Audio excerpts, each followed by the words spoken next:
Hi hello welcome to current news. Pawan Kalyan గారు నిన్న ఇచ్చినటువంటి స్పీచ్తో చాలా మందికి చాలా ఆన్సర్లు దొరికాయని చెప్పే అనాలి. అయితే ముఖ్యంగా టీడీపీకి సంబంధించి వస్తున్నటువంటి చిన్న చిన్న విభేదాల గురించి కూడా పవన్ కళ్యాణ్ గారు ఆయన స్పీచ్లో తేల్చి పడేశారని చెప్పాలి. అసలు ఆ పరిస్థితులు ఎందుకు వచ్చాయి, నిజంగా పవన్ కళ్యాణ్ గారు ఎలాంటి నిర్ణయాలు తీసుకోబోతున్నారు, ఇవి తెలుసుకునేటువంటి ప్రయత్నం చేద్దాం. మనతో పాటు సీనియర్ జర్నలిస్ట్ మన కిరణ్ గారు ఉన్నారు. అన్న నమస్తే. నమస్తే హరీష్ అన్న, ఒకసారి పవన్ కళ్యాణ్ గారి స్పీచ్ అది కూడా అలయన్స్ గురించి మాట్లాడినటువంటి ఒకసారి మీకు వినిపిస్తారు, తర్వాత దాని గురించి మీరు క్లారిటీ చెప్తారు. అలయన్స్ లో ఇబ్బందులు లేవంటూ కొన్ని ఉన్నాయి. కాదు, అది మెజారిటీ పెద్ద సమస్యలు కాదు కానీ ఉన్నాయి. నేను అర్థం చేసుకోగలను అదంతే, కానీ అది మీరు నాకు తెలియదు అని అన్నట్టుకు అనుకోకండి. నాకు తెలుసు. కొన్ని చోట్ల కొంతమంది ఏం మాట్లాడతారంటే మాకు మెజారిటీగా మిగతా కొన్ని నియోజకవర్గాల్లో ఉంది, మెజారిటీ నియోజకవర్గాల్లో లేదు. బాగుంది, కానీ ఒక నిమిషం కూర్చోండి.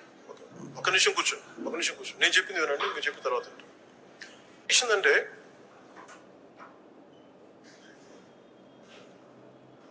మెజారిటీ బాగానే ఉంది, కానీ అక్కడక్కడ కొంచెం సమస్యలు ఉన్నాయి. ఆ సమస్యల్ని మేము ఒక కమిటీ చూసుకుంటుంది. ఆ కమిటీ కూడా నిర్ణయించుకోలేకపోతే ఎట్టి పరిస్థితుల్లో కూడా మీ ఆత్మగౌరవాన్ని తాకట్టు పెట్టే పని అయితే నేను చేయను. మీ ఆత్మగౌరవాన్ని నేను తాకట్టు పెట్టే ప్రయత్నం అయితే చేయను. కమిటీ ముందు పెడదాం, కమిటీ ఏమన్నా నిర్ణయించుకుంటే ఓకే, లేదంటే ఒక నిర్ణయం తీసుకుంటా. మీ ఆత్మగౌరవానికి నేను ఎటువంటి ఇబ్బంది కలిగించేటువంటి ప్రయత్నం అయితే చెయ్యను అని చెప్తున్నారు. అంటే కొంత ఏవైతే గ్యాప్ అయితే ఉన్నాయో కొంతమంది కావాలని కొన్ని నియోజకవర్గాలు అదే పనిగా, ముఖ్యంగా జనసేన నియోజకవర్గాలు టార్గెటెడ్గా చేసుకుని చాలామంది వాళ్ళని ఇబ్బంది పెట్టాలనేటువంటి ప్రయత్నం చాలామందిని చూస్తున్నాం. అటు బొలిశెట్టి గారిని కావచ్చు, అటు నిలమర్ల లోక మాధవ్ గారిని కావచ్చు, పోలవరం బాలరాజుని కావచ్చు, చాలామంది ఉన్నారు. సో ఏమంటారు? అంటే ఇక్కడ రెండు సమస్యలు. ఒకటేంటంటే గెలిచిన చోట గెలిచిన ఆనందం లేకుండా నిత్యం సమస్యలు సృష్టించడం మొదటి రకం. రెండవది, గెలిపించిన చోట తెలుగుదేశం వాళ్ళు 134 చోట్ల గెలిచారు. ఈ 134 చోట్ల కనీస గౌరవం లేకుండా ట్రీట్ చేయటం, ఈ రెండు కూడా సమస్యలే. ఒకటి వీళ్ళకి ఇప్పుడు బొలిశెట్టి గారిది లేకపోతే నెల్లిమల్ల మాధవి గారిది ఇంకొకరితో మనకు బయటకు వస్తున్నాయి. వాళ్ళు ఎమ్మెల్యేలు కాబట్టి చెప్తున్నారు కాబట్టి మనకు తెలుస్తున్నాయి. కానీ నియోజకవర్గాల్లో తెలుగుదేశం పార్టీ గెలిచిన చోట కనీసం ఒక్క కార్యక్రమానికి కూడా ఆహ్వానం లేదు. అలాంటి సిచ్యువేషన్ కనపడుతుంది. గెలిచిన చోట కూడా జనసేన వాళ్ళకి అన్యాయం జరుగుతుంది కొన్ని చోట్ల. ఉదాహరణకు పాలకొండ తీసుకుందాం. పాలకొండ నియోజకవర్గంలో పవన్ కళ్యాణ్ గారికి ఆయనే గట్టిగా చెప్పారు, సత్తిబాబు ఇతను ఎంత కష్టపడ్డాడు అని చెప్పేసి ఒక వ్యక్తి గురించి చెప్పారు.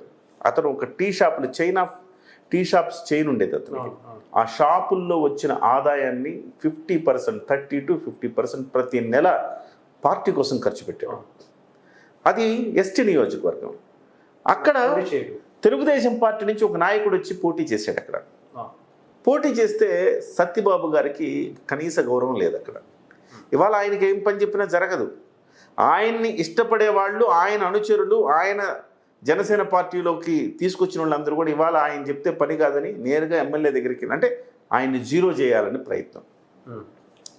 జనసేన పార్టీ ఎమ్మెల్యే పేరుకి, కానీ జనసేన వాళ్ళకి న్యాయం జరగదు. అక్కడున్న తెలుగుదేశం వాళ్ళకి న్యాయం జరుగుతుంది. ఎందుకంటే తెలుగుదేశంలో గతంలో ఆయన ఉన్నారు కాబట్టి తెలుగుదేశం పార్టీలో ఉండే వాళ్ళందరూ కూడా ఇవాళ మళ్ళీ ఆయనతో పాటు జనసేన పార్టీలోకి వచ్చారు కాబట్టి ఇవాళ జనసేన పార్టీకి ఏ పని జరిగినా ఆయనతో పాటు వచ్చిన తెలుగుదేశం వాళ్ళకి జరుగుతుంది, కానీ ఒరిజినల్ జనసేన వాళ్ళకి జరగదు. తెలుగుదేశం నుంచి వచ్చి తీసుకొచ్చి ఇక్కడ పదవులు ఇస్తున్నారు. రీసెంట్ గా తెలుగుదేశం మీటింగ్లో కూడా వాళ్ళు జనసేన అని చెప్తున్నారు. అంటే ఇచ్చింది మేము జనసేనలోకి వచ్చారు అందుకే ఇచ్చామంటారంటే మళ్ళీ తెలుగుదేశంలో పాల్గొంటారు మీటింగ్లో. అంటే ఇదొక డిఫరెంట్ బాధ. తెలుగుదేశం వాళ్ళు మనల్ని గౌరవించలేదు అంటే అదొక బాధ. అరే, మనం తెచ్చుకొని మనం గెలిపించుకున్న మన ఎమ్మెల్యే తెలుగుదేశం వాళ్ళకి చేస్తున్నాడు. ఈ పార్టీని భుజాన్ని మీద మోసి ఇక్కడ ఈ జిల్లాలో పార్టీకి, ఆ నియోజకవర్గంలో పార్టీకి ప్రాణం పోసిన సత్యబాబు లాంటి వాళ్ళకి ఎలాంటి సమస్య ఉంది చూడండి. డెఫినెట్గా ఇది చాలా నియోజకవర్గాల్లో ఉంది హరీష్. వీటన్నిటికి సంబంధించి పవన్ కళ్యాణ్ గారు తెలియదా అంటే ఖచ్చితంగా తెలుసు. ఎందుకు తెలియకుండా ఉంటుంది ఆయనకి? నిన్న మీ స్పీచ్తో అర్థమైంది. ఎందుకంటే ఇన్ఫర్మేషన్ సొంత పార్టీ అధినేత అయిన పవన్ కళ్యాణ్ గారే ఇబ్బందులు ఎదుర్కొంటున్నారు వర్మతోటి మొన్నటి వరకు. మరి అధ్యక్షుడికి, పార్టీ అధ్యక్షుడికి అలాంటి పరిస్థితి ఉందంటే మామూలు ఎమ్మెల్యేలకి, మామూలు నాయకులకి ఎంత ఇబ్బంది ఉంటుందనే అంశాన్ని ఆయన అబ్జర్వ్ చేయలేరు. ఖచ్చితంగా ఆయన దృష్టిలో ఉంటుంది. కాకపోతే ఇక్కడ కూటమిలో ఉన్నాము. పవన్ కళ్యాణ్ గారు ఆలోచన ఒక మాట మాట్లాడారు, త్రికరణ శుద్ధిగా నేనున్నాను, అవతల వాళ్ళ నుంచి కూడా అదే ఆశిస్తాను అని చెప్పారు. సో ఆయన త్రికరణ శుద్ధిగా ఉంటాడు, ఆయన ఇబ్బంది పెట్టడం, ఆయన కూటమి ధర్మాన్ని ఫాలో అవుతారు, ఎదుటి వాళ్ళు ఫాలో అవ్వాలని కోరుకుంటాడు. ఫాలో కావట్లా చాలా చోట్ల, ఆ విషయం ఆయనకు తెలుసు. అందుకే ఈ మాట మాట్లాడారు. అయితే ఇది ఆయన ఎట్లా మాట్లాడారు? ఈ మాట 2 ఏళ్ల తర్వాత మాట్లాడుతున్నారా ఈ మాట పవన్ కళ్యాణ్ గారు? మరి పార్టీ అధికారంలోకి వచ్చి 2 ఏళ్ళు అయిందిగా, 2 ఏళ్ల నుంచి నలిగిపోతున్నారుగా. మరి ఈ సందర్భంలో పవన్ కళ్యాణ్ గారు ఎందుకు మాట్లాడారు అనేది మనం మాట్లాడుకోవాలి. ఈ సందర్భంలో ఎందుకు మాట్లాడారంటే 2 రీజన్స్. ఒకటి, పార్టీ సభ్యత్వాల నమోదు. పార్టీ సభ్యత్వాల నమోదులో వాస్తవానికి గతంలో 12 లక్షలు అయితే ఈసారి 22 లక్షలు అయింది. ఈజీగా అవ్వాలా, 15 రోజులు టైం పడితే 15 రోజుల్లో కొట్టిపడేయాలి 22 లక్షలు. ఎందుకంటే గెలిపించిన ఉత్సాహం ఉంటుంది. ఎందుకు కాలేదు? పదే పదే పోస్ట్ పని చేసుకుంటే ఎందుకు వెళ్ళారు, గడువు పొడిగిస్తూ ఎందుకు వెళ్ళారంటే సభ్యత్వ నమోదులు చేసుకోవటానికి కూడా ఒక నిరాసక్తత వ్యక్తం చేశారు. ఇది పవన్ కళ్యాణ్ గారు అబ్జర్వ్ చేశారు. చాలా డ్యామేజ్ జరుగుతూ ఉందన్న అంశాన్ని ఆయన గుర్తించారు. గుర్తించడం వల్ల ఇవాళ ఆ మాట మాట్లాడారు. మళ్ళీ క్యాడర్లో ఒక ఉత్సాహాన్ని నింపాలి, వాళ్ళల్లో మళ్ళీ ఒక నమ్మకాన్ని ప్రోధి చెయ్యాలన్న ఉద్దేశంతో పవన్ కళ్యాణ్ గారు ఇవాళ చెప్పటం జరిగింది. ఇప్పటి వరకు ఆయన ఎక్కడెక్కడ ఉంటుండొచ్చు కానీ సమస్యలు అనుకున్నారు, కానీ ఆ సమస్య తీవ్రత ఎంత, సభ్యత్వం చేసుకోవటానికి కూడా రెన్యువల్, నేను అంటున్నా కొత్త సభ్యత్వాల గురించి కూడా అంటలా, రెన్యువల్ చేసుకోవటానికి కూడా ముందుకు రాని పరిస్థితి చాలా చోట్ల. ఏం చేస్తామండి, ఏం జరిగింది, పార్టీ వచ్చింది, ఆ తెలుగుదేశం వాళ్ళ కింద నలిగిపోతున్నాం అనే ఒక భావన చాలా మందిలో ఒక నిస్తేజాన్ని, ఒక రకమైన స్తబ్దతని కలిగించిందని చెప్పాలి. ఆ కలిగించిన దానికి సమాధానమే నిన్న పవన్ కళ్యాణ్ గారు మాట్లాడిన మాటలు. ఇది ఒకటి. రెండవది, అగ్నికి ఆజ్యం పోసినట్టుగా అక్కడ విజయ్ గెలవడంతో విజయ్ గెలిచిన తర్వాత వచ్చిన ట్రోలింగ్ పవన్ కళ్యాణ్ గారు కూడా ఇలాగే చేస్తుంటుంది చాలామంది అంటారు. కానీ వాస్తవాలు పవన్ కళ్యాణ్ గారు చెప్పింది వాస్తవం. మనం కూడా చాలా వీడియోలు చేసాం. అక్కడ ఆంధ్రప్రదేశ్ పరిస్థితి వేరు, తమిళనాడు పరిస్థితి వేరు, కాబట్టి పోలిక చెయ్యలేమని చెప్పేసి మనం చాలా చేసాం. కానీ నేనేమంటున్నానంటే అవన్నీ కూడా పవన్ కళ్యాణ్ గారి దృష్టికి వెళ్ళినాయి. వెళ్ళినప్పుడు అసలే నిస్తేజంగా ఉన్నారు క్యాడరు. అలాంటప్పుడు ఇలాంటి వ్యాఖ్యలు మరింత అగ్నికి ఆజ్యం పోసినట్టు. ఈ సమయంలో మనము వాళ్ళలో నమ్మకాన్ని నిలబెట్టుకోలేకపోతే పార్టీ క్యాడర్ నిర్వీర్యమవుతుంది. స్థానిక సంస్థల ఎన్నికలు వస్తున్నాయి.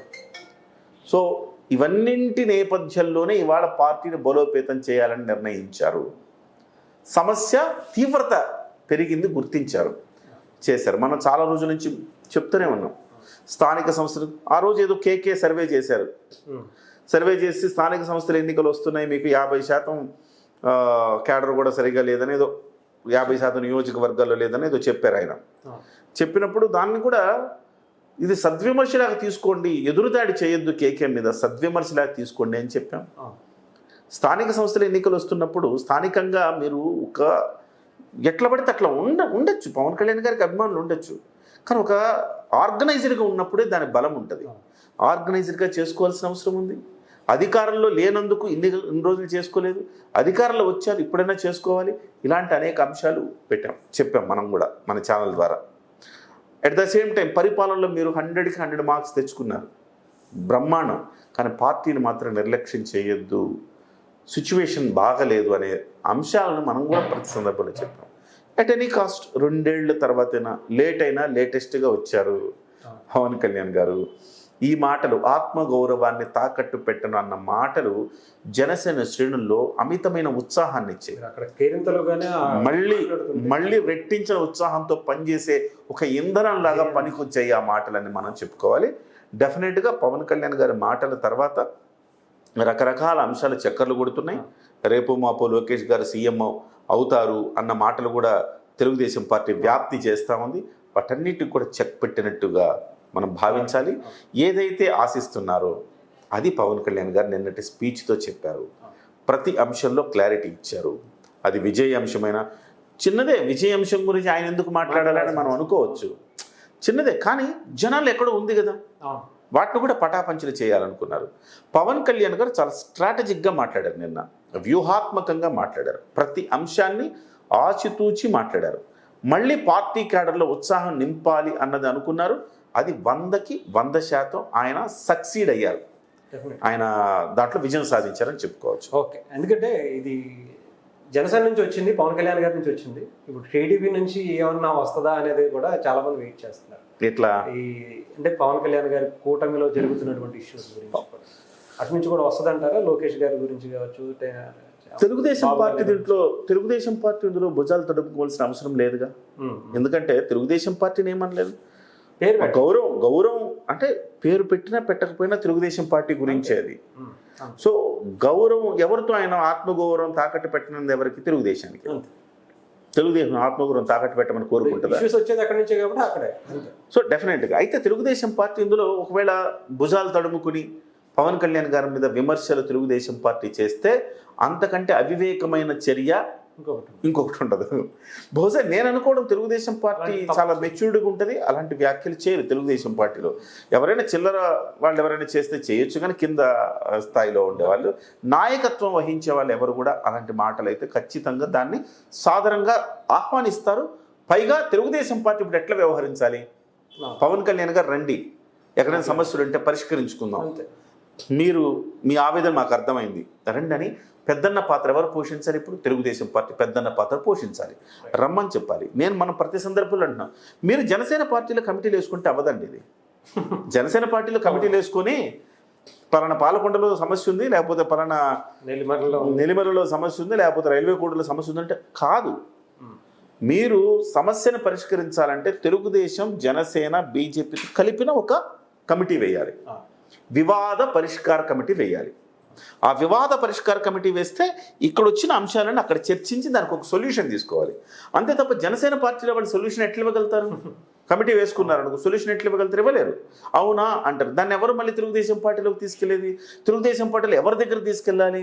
పల్లా దగ్గరికి ఏమైనా తీసుకెళ్తారా అంటే, పల్లా దగ్గర తీసుకెళ్తే ఇవన్నీ కూడా ఆయన పరిష్కరించే పరిస్థితిలో ఉండడు. నేరుగా అధ్యక్షుడు ఏం చేస్తారు? చేయలేరు. సో దానికి ఒక వ్యవస్థ లేదు, ఒక ఆర్గనైజ్డ్ వ్యవస్థ ఉండాలి. తెలుగుదేశం పార్టీ నుంచి ఒక ముగ్గురు, జనసేన పార్టీ నుంచి ఒక ముగ్గురు, బీజేపీ నుంచి ఒక 2-3 ఉంటే వాళ్ళు కూర్చొని 3 లేదా 5 ఎంతోమంది మొత్తం కలిపి ఒక 5 మెన్ కమిటీ లాగా ఓటు వేసుకున్నా కానీ వాళ్ళు కూర్చొని ఇదిగో పలానా నియోజకవర్గంలో పలానా సమస్య ఉంది, మీ తెలుగుదేశం వల్ల ఈ సమస్య వచ్చింది, లేదు మీ జనసేన వల్లే మాకు ఈ సమస్య వచ్చింది, చర్చించుకొని దానికి ఒక అమికబుల్ సొల్యూషన్ తీసుకోవాలి. సొల్యూషన్ తీసుకోకపోతే ఇవాళ మాట్లాడింది మళ్ళీ వేస్ట్ అయిపోద్ది. వాళ్ళు మాట్లాడారు, బాగా ఉత్సాహం వచ్చిందండి, రేపటి నుంచి మళ్ళీ అదే అంటే విలువ పోతుందిగా. సో ఇమ్మీడియట్గా ఏం చేయాలంటే జనసేన పార్టీలో కమిటీలు అనే నాకు అర్థమైంది. జనసేన పార్టీలో కమిటీ ఉంటుంది, మీ సమస్యలు పరిష్కరిస్తుంది అని చెప్తున్నారు. పరిష్కారం అవ్వవు. సో 3 పార్టీలతో కలిపి ఒక వివాద పరిష్కార కమిటీ ఉంటేనే పరిష్కారం అవుతుంది. మరి ఆ దిశలో ఏమన్నా వెళుతున్నారా లేదా పవన్ కళ్యాణ్ గారు చెప్పిన దానికి అదే అర్థమా కాదా అనేది మనకి ఇంకా క్లారిటీ రావాలి. క్లారిటీ వస్తే మనకు కూడా తెలుస్తుంది. ముందు ఈ కమిటీల మీద దృష్టి పెడతారేమో, ఆ తర్వాత నాకు తెలిసి ఏమైనా ఇష్యూస్ మీద షార్ట్ అవుట్ చేస్తారేమో. డెఫినెట్గా ఇది తెలుగుదేశం పార్టీ సానుకూలంగా స్వాగతించాలి. తెలుగుదేశం పార్టీ కూడా దీన్ని చాలా సీరియస్గా తీసుకోవాలి. ఎందుకంటే ఇది Janasena party issue. Janasena party ఇష్యూని వదిలేయకూడదు. జనసేన పార్టీ ఇష్యూ కాదు, ఇది కూటమి ఇష్యూ. ఇది పవన్ కళ్యాణ్ గారు అంత ఆవేదన చెందుతున్నారు, మీకేమన్నా ఆత్మగౌరవం తాకట్టే పరిస్థితి రాని అని అంటున్నారంటే ఆయన గౌరవాన్ని కాపాడాల్సిన పరిస్థితి తెలుగుదేశంలో ఉంది కదా. మాత్రమే కాదు కదా, అంతేగా. సో నాకు తెలిసి తెలుగుదేశం పార్టీ దీన్ని సీరియస్గా తీసుకుంటుంది అనుకుంటున్నా. ఎందుకు 2 ఏళ్ళు అయింది, ఇంకా 3 ఏళ్ళు ఉంది. డెఫినెట్గా 15 ఏళ్ళు కలిసి ఉండాలనుకున్న వాళ్ళు ఈ 2 ఏళ్ళు కొంచెం ఇబ్బందులు వచ్చినా 3వ సంవత్సరం నుంచి అయినా మళ్ళీ కలిసిమెలిసి ఉండటానికి కావాల్సిన ఒక హార్మనీ, ఒక రకమైన ఒక సహృద్భావ వాతావరణాన్ని క్రియేట్ చేయాల్సిన అవసరం ఉంది. డెఫినెట్గా తెలుగుదేశం పార్టీ ఆ దిశలోనే ఆలోచిస్తుందని నేను అనుకుంటున్నాను. Thank you so much.